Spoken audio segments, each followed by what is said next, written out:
Number ہے 78۔ بسم اللہ الرحمن الرحیم۔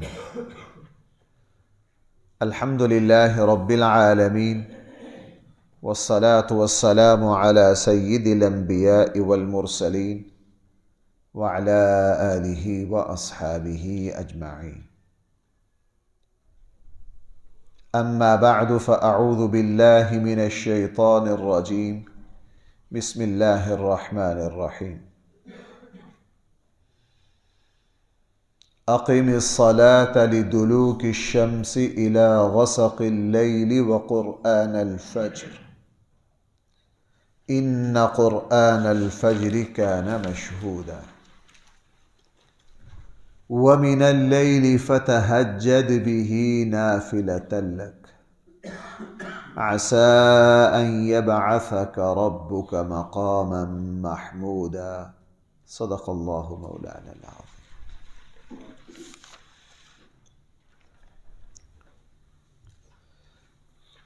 اس صورت میں نبی کریم صلی اللہ علیہ وسلم اور رسالت کے بارے میں کافروں نے جو اعتراضات کیے، رسول اللہ صلی اللہ علیہ وسلم کی مخالفت کی، اس کا تذکرہ اس صورت میں زیادہ ہے۔ مثلاً آپ علیہ الصلوۃ والسلام سفر معراج پر گئے، صورت میں اس کا ذکر آیا، اور بعد میں مکہ میں بہت زیادہ اس کی مخالفت کی گئی۔ اگلا رکوع جو ہے وہ سارا رسول اکرم صلی اللہ علیہ وسلم سے عجیب عجیب مطالبات پر مشتمل ہے۔ آپ یوں کہہ لیجئے کہ اس پوری صورت کا مطالعہ کرنے سے اندازہ ہوتا ہے کہ نبی کریم صلی اللہ علیہ وسلم کو کیسی بے رحم مخالفت کا سامنا کرنا پڑا، اور نبی کریم صلی اللہ علیہ وسلم کو کافروں کی طرف سے کیسا تعصب دیکھنا پڑا۔ اس ماحول میں، اس سیاق و سباق میں قرآن کریم نے رسول اللہ صلی اللہ علیہ وسلم سے فرمایا اقیم الصلاۃ، آپ نماز کو قائم کیجئے۔ کیوں؟ جس وقت انسان دین کی وجہ سے مخالفت میں ہو، نفرتوں میں ہو، تو نماز اس کی سب سے بڑی طاقت ہے۔ بھائی نماز اس کی کیا ہے؟ سب سے بڑی طاقت ہے۔ لیکن مسلمان کو اس کی سمجھ نہیں ہے۔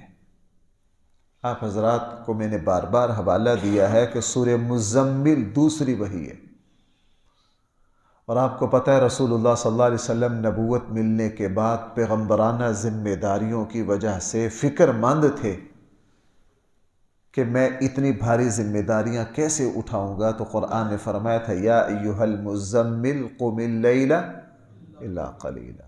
آپ اللہ کے سامنے کھڑے رہیں، آپ کا اللہ کے سامنے قیام کرنا آپ میں وہ ہمت پیدا کر دے گا جس سے آپ پورے معاشرے کا مقابلہ کر سکیں گے۔ اور بھائی وہ دوسری آیت تو قرآن کریم کی مشہور آیت ہے استعینوا بالصبر والصلاۃ۔ آپ پورے قرآن کریم پر نظر ڈالیں، انبیاء علیہ الصلوۃ والسلام بطور خاص ہمارے آقا صلی اللہ علیہ وسلم کی جہاں مشکلات کا ذکر ہے، وہاں رسول اللہ صلی اللہ علیہ وسلم کو فرمایا گیا کہ آپ نماز پڑھیے، چونکہ نماز ایک ایسی روحانی طاقت ہے، اس سے انسان مخالفت، حسد، کینہ، بغض کا سامنا اس کو کرنا پڑ رہا ہو، بغیر کسی وجہ کے اس کو تعصب دیکھنا پڑ رہا ہو، وہ مسلمان اگر نماز میں کھڑا ہوگا اللہ تعالیٰ مخالفتوں کو بھی توڑ دیں گے، اللہ تعالیٰ اس کو صلاحیت بھی دے دیں گے۔ اسی لیے آپ سب حضرات کے علم میں ہوگی یہ بات کہ جس دن غزوہ بدر ہونا تھا، رسول اکرم صلی اللہ علیہ وسلم نے فجر کی نماز پڑھائی، اور بڑی گریہ و زاری کے ساتھ۔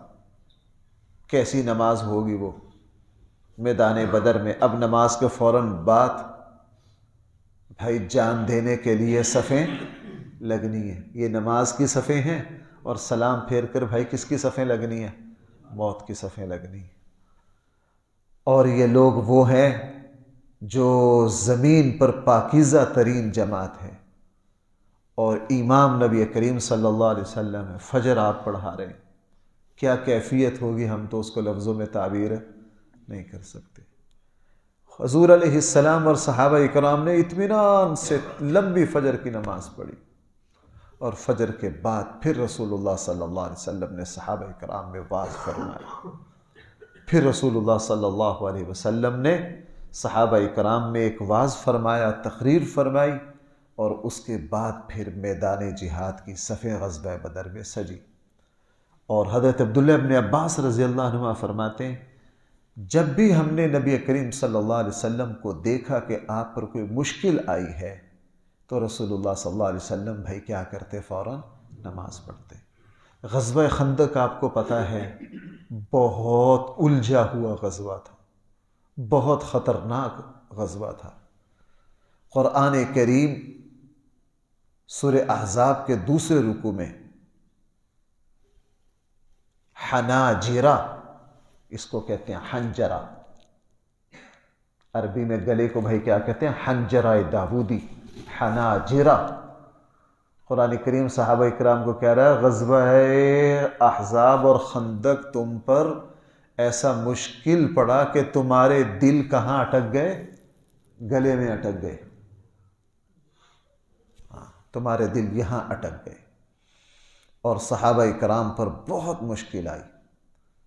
اور ادھر سے اللہ تعالیٰ کی طرف سے یہ مدد آئی، لیکن تکلیف جسمانی طور پر صحابہ کو بھی اٹھانی پڑی، سردی ہے، اور آپ کو پتہ ہے جب انسان تھکا ہوا ہو، جسم کمزور ہو تو سردی اور زیادہ لگتی ہے۔ کئی دن سے خندقیں کھودنے میں لگ گئے، کئی دن، اور کافروں کا حملہ ہے مقابلہ کرتے لگ گئے، اور غزوہ خندق میں تو صحابہ اکرام کو جان کے لالے پڑ گئے، باہر بھی دشمن ہے، اندر آستین کے سانپ یہودی ہیں، پیچھے بیوی بچوں کا خطرہ ہے کہ جو یہودی قبیلہ ہے وہ خباثت نہ کر دے۔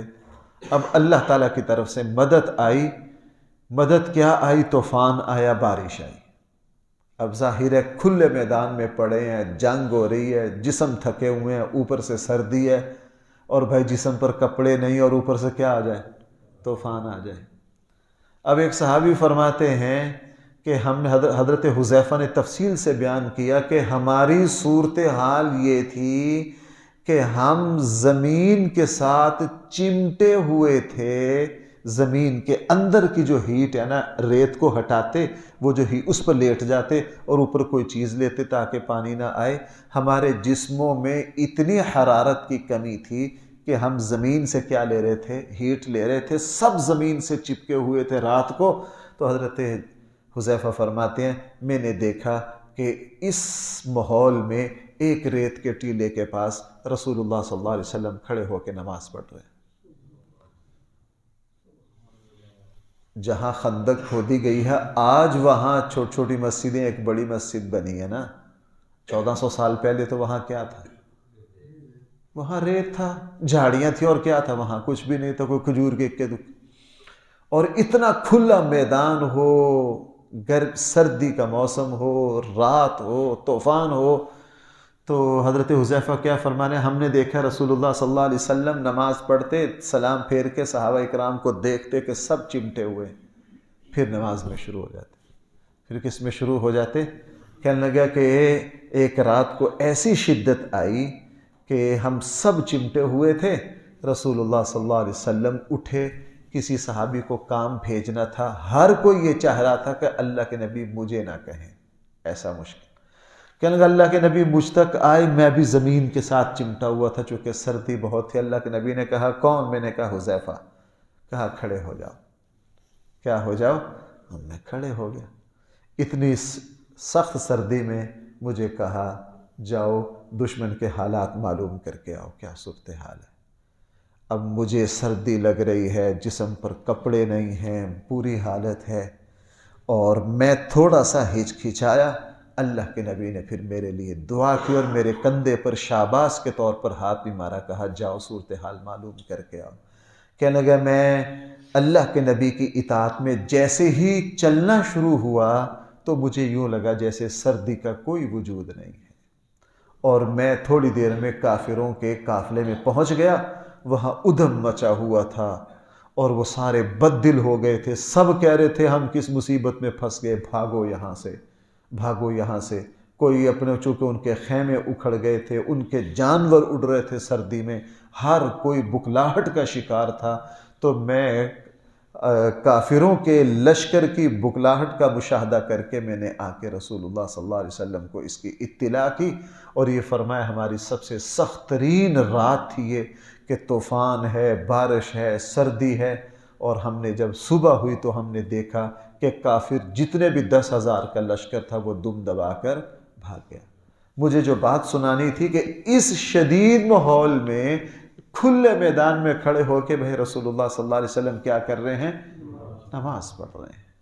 میں یہ بات اس لیے لایا ہوں کہ دیکھو آگے پیچھے رسول اللہ صلی اللہ علیہ وسلم کے اوپر اعتراضات، اس کے درمیان میں قرآن نے گفتگو یہاں سے شروع کی، اقیم الصلاۃ، نبی جی کس کو قائم کیجئے؟ نماز کو قائم کیجئے۔ اور بھائیو، ہمیں چھوٹی چھوٹی پریشانیاں ہوتی ہیں دنیا کی، چھوٹی چھوٹی، ان کی کوئی حیثیت نہیں۔ اگر مسلمان جی لگا کر نماز پڑھے، اللہ تعالیٰ کی طرف متوجہ ہو کر نماز پڑھے، تو نماز کی ایک ابتدائی تاثیر یہ ہے کہ نماز دلوں کو سکون سے بھر دیتی ہے، پریشانیوں کو ہٹا دیتی ہے، تکلیفوں کا رخ موڑ دیتی، تکلیفوں کا رخ موڑ دیتی ہے۔ اس لیے یہاں سے قرآن نے فرمایا اقیم الصلاۃ، نماز کو بھائی کیا کیجئے؟ قائم کیجئے۔ اور وہ جو مشہور حدیث ہے، میں بھی جب بھی اس موضوع پر گفتگو کرتا ہوں سناتا ہوں، لیکن میرا مقصد اصل وہ حدیث سنانا نہیں، اس سے ایک اہم بات عرض کرنا ہے۔ حضور علیہ السلام نے کیا فرمایا کہ کفر اور اسلام میں فرق کرنے والی چیز کیا ہے؟ اب نماز صرف ایک فریضہ نہیں رہ گیا، نماز ایک مسلمان کے مسلمان ہونے کا ثبوت ہے، نماز ایک مسلمان کے مسلمان ہونے کا ثبوت ہے۔ میں اور آپ پاکستانی ہیں، اس کی کیا دلیل ہے؟ ہمارے پاس حکومت کا دیا ہوا ایک شناختی کارڈ، اگر ہمارے پاس وہ نہ ہو تو بھائی ہم پاکستانی کہلا سکتے ہیں؟ ہم پاکستانی۔ آپ بس یوں سمجھ لیجئے کہ یہ جو نماز ہے یہ اسلام کا شناختی کارڈ ہے، جس کے پاس نماز نہیں ہے وہ مسلمان کہلانے کا حقدار نہیں ہے۔ اس کے علاوہ اور کسی چیز کو یہ مقام حاصل نہیں۔ مثلا روزہ ہے، وہ مسلمان کی شراخت نہیں بن سکتا، چونکہ ایک تو رمضان سال کے بعد آتا ہے، اور دوسرا روزہ نظر نہیں آتا، اور دوسرا روزہ مسلمانوں کے علاوہ دوسری قومیں بھی رکھتی ہیں کہ نہیں؟ رکھتی ہیں۔ حج جو ہے وہ زندگی میں ایک مرتبہ آتا ہے، زندگی میں، وہ بھی صرف مالداروں پر آتا ہے، وہ بھی اسلام مسلمان ہونے کا شناختی کارڈ وہ بنا نہیں سکتا۔ دوسری چیزوں کو بھی آپ لگا لیجئے، دن میں 5 مرتبہ ہر طرح کے ماحول سے اٹھ کر آ کر مسجد میں آنا، یہ علامت ہے اس بات کی کہ بھائی یہ مسلمان کیا ہے۔ اور آپ حضرات جانتے ہیں رسول اکرم صلی اللہ علیہ وسلم کے ایک صحابی نے بڑی اہم بات فرمائی، انہوں نے فرمایا کہ ہم نبی کریم صلی اللہ علیہ وسلم کے زمانے میں کسی بھی بد عملی کو کفر نہیں سمجھتے تھے، اس کو برا سمجھتے تھے، گناہ کبیرہ سمجھتے تھے، نفرت کرتے تھے، لیکن کسی بھی بد عملی کو کفر نہیں سمجھتے تھے سوائے نماز کے۔ بھائی سوائے کس کے؟ میں اپنے الفاظ میں تشریح عرض کر رہا ہوں اس صحابی کی، یعنی شراب پینے پر وہ لوگ لعنت بھیجتے تھے، شراب کو حرام سمجھتے تھے، لیکن اگر کسی نے یہ غلطی گناہ کر لیا، اس کو گنہگار فاسق و فاجر تو سمجھتے تھے، لیکن اس کو کافر نہیں سمجھتے، اس کو کافر نہیں، کسی گناہ کو گناہ سمجھتے تھے، نفرت کرتے تھے، وہ حرام تھا لیکن اس کو کفر نہیں سمجھتے تھے۔ ان کا فرمانا یہ ہے کہ ہم رسول اللہ صلی اللہ علیہ وسلم کے زمانے میں صرف ایک بد عملی ہے جس کو کفر سمجھتے تھے، اور وہ بد عملی تھی نماز کو چھوڑ دینا۔ بھائی وہ کیا؟ نماز کو چھوڑ دینا۔ اسی لیے ان کے یہاں نماز کا اتنا اہتمام تھا کہ منافق کو بھی جماعت کے ساتھ میں نماز چھوڑنے کی بات نہیں کر رہا، کس کے ساتھ؟ جماعت کے ساتھ نماز چھوڑنے کی جرت بھی بھائی کافر کو بھی نہیں ہوتی۔ اور یہ باتیں چونکہ میں نے بھی بار بار بیان کی ہوئی ہیں، آپ کے علم میں ہیں، آپ سب حضرات کو پتہ ہے، ان کے یہاں نماز کا اہتمام کا ذرا آپ اندازہ لگاؤ۔ خلیفہ وقت ہے، مسلمانوں کا دور عروج ہے، اور حضرت عمر رضی اللہ عنہ نے دنیا کی سپر طاقتوں کو آگے لگا رکھا، پوری دنیا میں تہلکہ مچا ہوا ہے، اور سپر طاقتیں جو ہیں وہ بوسیدہ عمارت کی طرح مسلمانوں کے سامنے زمین بوس ہو رہی ہیں۔ اس حالت میں آپ کو پتہ ہے حضرت عمر رضی اللہ عنہ کو فجر کی نماز میں قاتلانہ حملہ ہوا حضرت عمر پر۔ ابو لولو بدبخت نے خنجر مارا۔ نماز کا اہتمام دیکھے تو عمر رضی اللہ عنہ گرے، فوراً آگے کس کو کر دیا؟ حضرت عبد الرحمن بن عوف کو۔ اور حضرت عبد الرحمن بن عوف نے آگے بڑھ کے جلدی جلدی کیا کی نماز؟ حضرت عمر کراہ رہے تھے، انہوں نے جلدی سے آگے کھڑے ہو کے مختصر ایک مرتبہ سبحان ربی العظیم مختصر نماز مکمل کر کے پھر ان کو حضرت عمر کو سنبھالا۔ اور صحابہ اکرام چونکہ صفیں بڑے اہتمام سے سیدھے کرتے تھے، تو ابو لولو جب صفوں سے نکلنا چاہا تو صفوں سے نکل نہ سکا، اس نے ایک اور صحابی پر وار کیا، وہ وہیں شہید ہو گئے تھے، اور آخری صف تک پہنچنے پایا تھا کہ انہوں نے مختصر نماز مکمل کر لی، پھر اس کو پکڑ لیا۔ جب اس نے دیکھا کہ میں پکڑا گیا ہوں تو اس نے وہی خنجر اپنے گلے پر چلایا، خود واصل جہنم ہو گیا، واصل جہنم ہو گیا۔ اب اس سے اندازہ لگائیے کہ ان کے یہاں نماز کا کتنا اہتمام تھا۔ خلیفہ وقت پر حملہ ہوا ہے، لیکن انہوں نے بھائی نماز کو پھر بھی کیا کیا؟ مکمل کیا۔ اور آپ حضرات کو پتہ ہے حضرت عمر جو ہیں 2-2.5 دن زندہ رہے اس حملے کے بعد، اور شدید زخم تھا۔ سب کو پتہ تھا کہ ابھی اس زمانے میں یہ لا علاج تھا، آج کے زمانے میں نہیں۔ چونکہ طبیب نے دودھ پلایا نا، وہ دودھ زخم سے نکل آیا، تو طبیب نے کہا ان کا بچنا مشکل ہے، اندر کی ساری رگیں کٹ گئیں۔ حضرت عمر رضی اللہ عنہ 2-2.5 دن زندہ رہے، بار بار بے ہوشی ہوتی، اور حضرت عمر کو بھائی کس کے لیے جگایا جاتا تھا؟ نماز کے لیے۔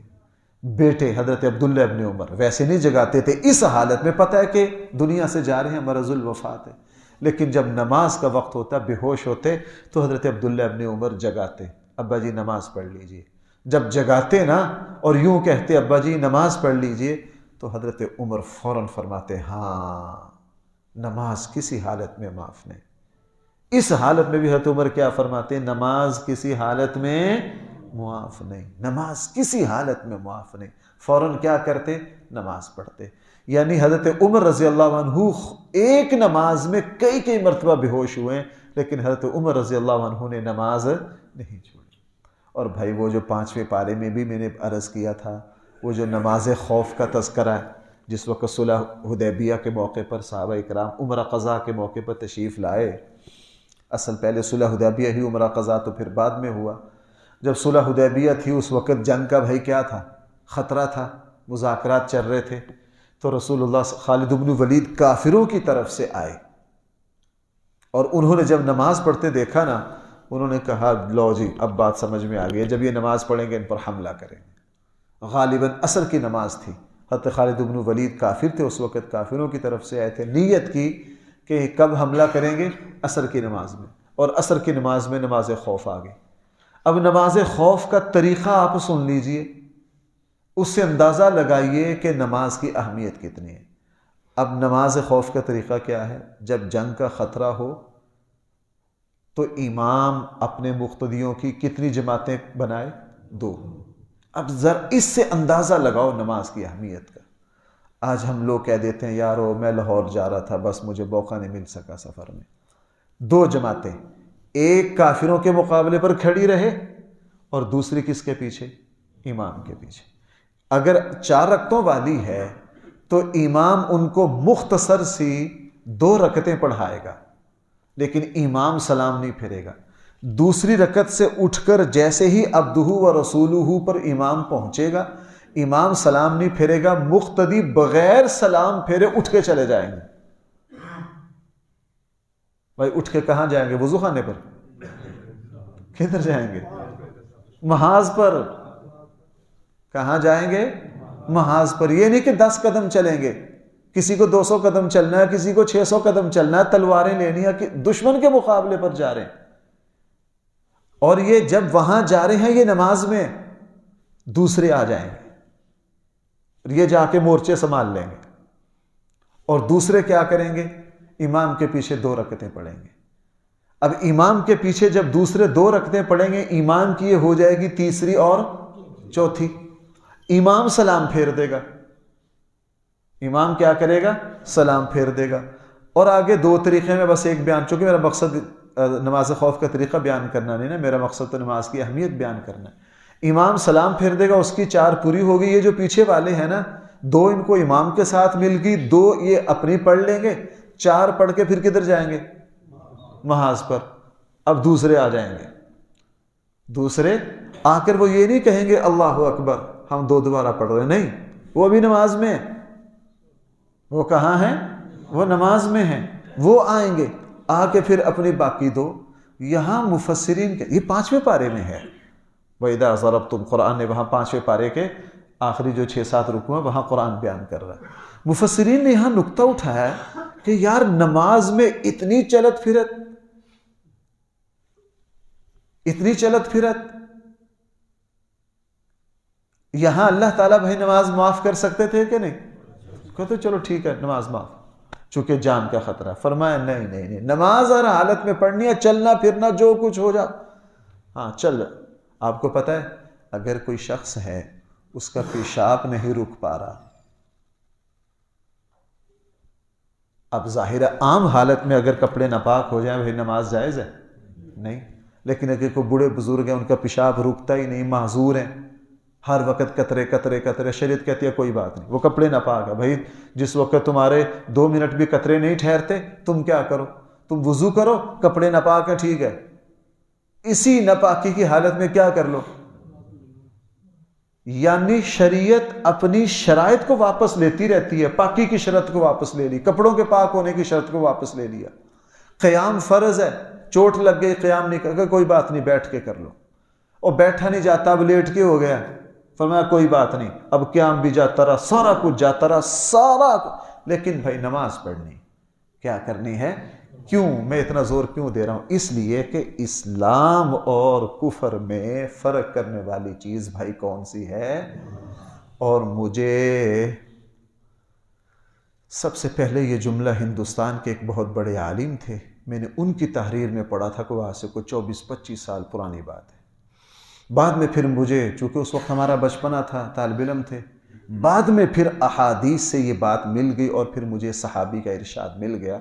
صحابہ اکرام رضی اللہ عنہم یہ فرمایا کرتے تھے کہ ہم یہ سمجھتے تھے کہ 24 گھنٹے کی زندگی کے اجزاء، بھائی غور کرنا، جمعے میں مجھے بات سمجھانا بڑی مشکل ہوتی ہے، یہ اپنا ماحول ہوتا ہے، یہاں میرے لیے آسانی رہتی ہے، کہ صحابی فرماتے ہیں ہم نماز کو اور 24 گھنٹے کی زندگی کے اجزاء کو آپس میں گڑبڑ سمجھتے تھے۔ کیا مطلب؟ ہمارے یہاں نماز معیار تھی، اگر ہم کسی شخص کو دیکھتے نا کہ اس کی نماز میں کمی ہے تو ہم کہتے کہ نماز کی کمی دلیل ہے اس بات کی کہ اس کے 24 گھنٹوں کی زندگی میں کہیں نہ کہیں کمی ہے۔ بھائی پتہ نہیں میں اس کو اپنے لفظوں میں تعبیر کر پایا ہوں کہ نہیں۔ ہم نماز میں اگر کسی کی کمی دیکھتے تو ہم کیا سمجھتے؟ کہ اس کی زندگی میں 24 گھنٹوں میں کہیں نہ کہیں کمی ہے۔ ہم نماز کی کمی سے سمجھ جاتے کہ اس کا 24 گھنٹے کا دین کہیں نہ کہیں کیا ہے؟ کمزور ہے۔ اس لیے کہ اس لیے تو بھائی وہ مشہور حدیث، صحیح حدیث ہے، کل میدان محشر میں بھائی سب سے پہلے کس کا حساب ہوگا؟ نماز کا۔ اور آج لوگ نماز کو اہمیت ہی نہیں دیتے۔ میں یہاں ایک جگہ بچیوں کو جہیز دیا جاتا ہے، مجھے ایک مرتبہ دعوت دی تو میں نے ان سے عرض کیا بھائی میں جب آؤں تو بس آپ کی ایک مہربانی ہے یہاں موبائل نہ ہو، تصویریں نہ ہوں، چونکہ ہمارے یہاں بہت بڑا یہ فتنہ ہے، ایک نیکی کرنی ہے چھوٹی سی اور اس کی 400 تصویریں اترنی ہے۔ اس طرف توجہ نہیں جاتی. میں اس کو غلط نہیں کہہ رہا، بعض دوستوں کی یا جماعتوں کی مجبوریاں ہوتی ہیں اپنی تشہیر، لیکن یہاں محاسبہ بہت ضروری ہے کہ آیا ہم اللہ کے لیے بھی کر رہے ہیں کہ نہیں. انہوں نے کہا جی ٹھیک ہے. وہاں ایک صاحب نے تقریر کی، اور میں ایسے ماحولوں سے بچتا ہوں چونکہ دینی حمیت ہے، ہماری مجبوری ہوتی ہے بعض جگہ بولنا، اگر ہم وہاں بولے نا. اب اس نے کیا کہا؟ اس نے کہا اصل جو ہے وہ انسانیت کی خدمت ہے. اگر ہم انسانیت کی خدمت نہیں کی ہے تو اڑی نمازاں نموزاں تھی رہ جانی ہیں، اینا دی کوئی اور نہیں. اس نے اس پر بڑا جملے کسے نماز اور اس پر. تو دعا میری تھی، میں نے کہا بھائی دعا بعد میں کرواؤں گا، پہلے یہ آپ لوگوں نے کیا کہہ دیا؟ آپ کو پتہ نہیں کل قیامت والے دن سب سے پہلے خدمت خلق کا حساب ہونا ہے یا نماز کا؟ یہ کیا بات؟ اللہ کے نبی نے دونوں باتوں کو دنیا سے جاتے ہوئے برابر بیان کیا. فرمایا نماز اور ماتحتوں کے حقوق دونوں. یہ بات بھائیو اس کو پلے باندھ لو، اسلام میں یہ جائز نہیں کہ دین کی کسی ایک بات کی اہمیت بیان کرتے کرتے دین ہی کی کسی دوسری بات کی اہمیت کو کیا کر دے؟